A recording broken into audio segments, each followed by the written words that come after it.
There are three parts of summary: definition, limits, and three important themes of microeconomics. Có 3 phần tóm tắt, định nghĩa, giới hạn và 3 chủ đề quan trọng của kinh tế vi mô. Firstly, definition.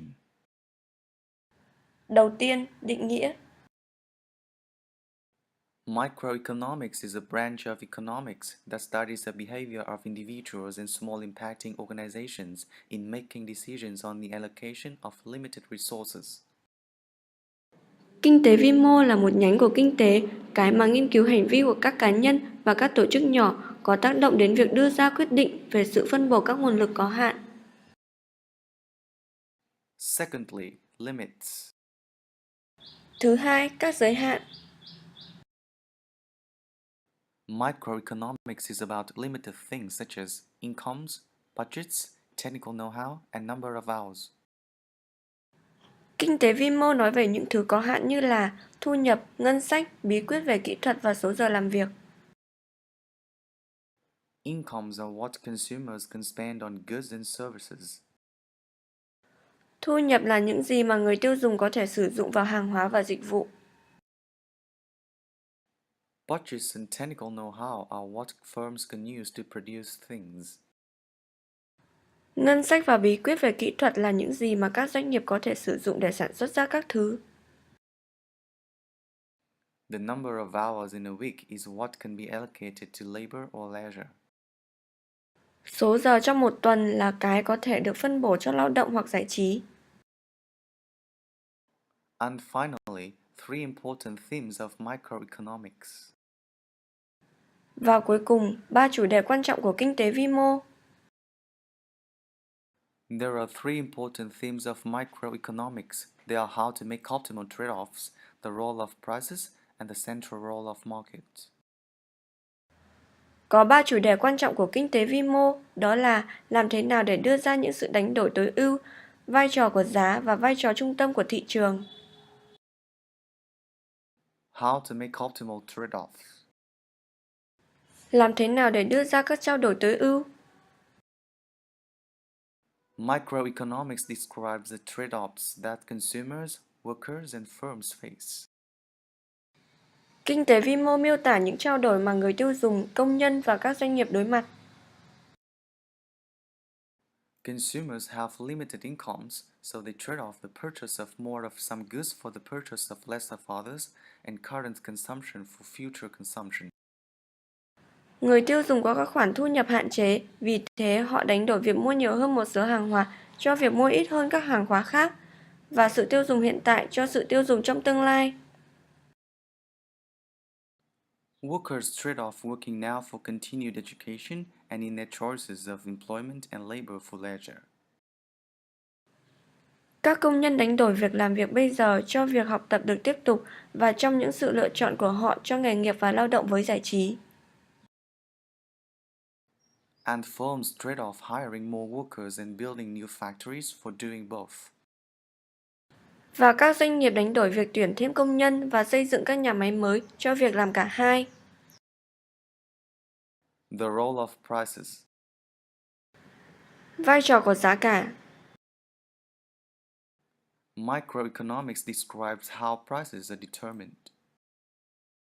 Kinh tế vi mô miêu tả làm thế nào các mức giá được quyết định. In a centrally planned economy, prices are set by the government. Trong một nền kinh tế kế hoạch tập trung, các mức giá được đặt ra bởi chính phủ. In a market economy, prices are determined by interactions of consumers, workers, and firms. Trong một nền kinh tế thị trường, các mức giá được xác định bởi những sự tương tác của người tiêu dùng, công nhân và các doanh nghiệp. Microeconomics also talks about how prices affect supply and demand. Kinh tế vi mô cũng nói về việc làm thế nào các mức giá tác động đến cung và cầu. And the central role of market is a third important theme of microeconomics. Và vai trò trung tâm của thị trường là chủ đề thứ 3 của kinh tế vi mô. For example, in the automobile market, car prices are affected by competition among Ford, Toyota, and other manufacturers, and also by the demands of consumers.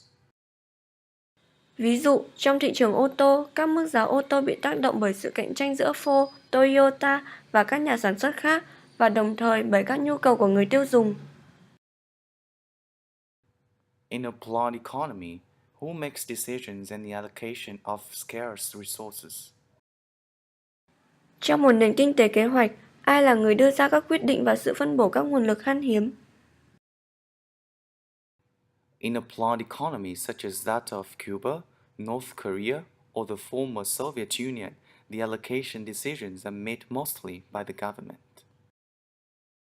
Trong một nền kinh tế kế hoạch như là của Cuba, Triều Tiên hay Liên Xô cũ, các quyết định phân bổ được đưa ra chủ yếu bởi chính phủ. Why are many microeconomic tools and concepts of limited relevance in Cuba and North Korea? Tại sao nhiều công cụ và các quan điểm kinh tế vi mô lại ít liên quan ở Cuba và Triều Tiên? Because the government makes most of the allocation decisions and the planned economy agents have little flexibility in their choices. Bởi vì chính phủ đưa ra hầu hết các quyết định phân bổ và các chủ thể của nền kinh tế kế hoạch gần như không có sự linh hoạt trong các lựa chọn của họ.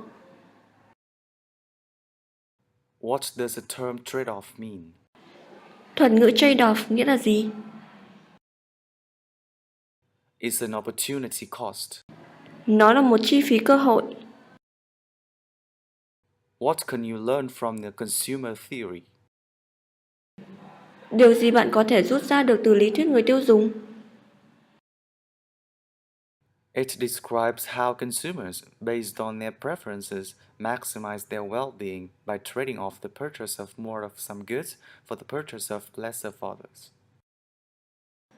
Nó miêu tả làm thế nào những người tiêu dùng dựa vào những sự yêu thích của họ tối đa hóa sự hài lòng của họ bằng cách đánh đổi việc mua nhiều hơn một số hàng hóa cho việc mua ít hơn các hàng hóa khác. Give some example explaining the trade-offs made by consumers.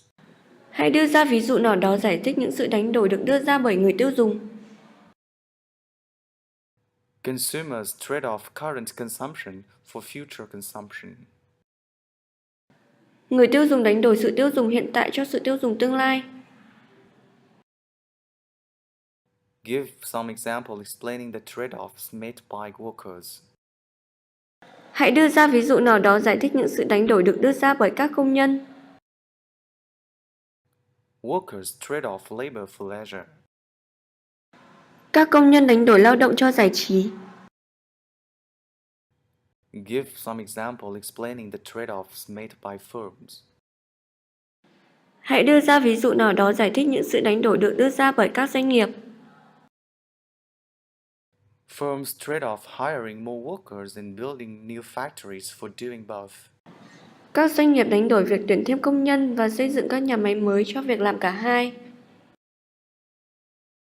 What limits does a Ford Motor Company have to face? Những giới hạn nào công ty Ford Motor phải đối mặt? Those of financial resources and the current production capacity of factories. Đó là các nguồn lực tài chính và năng lực sản xuất hiện tại của các nhà máy.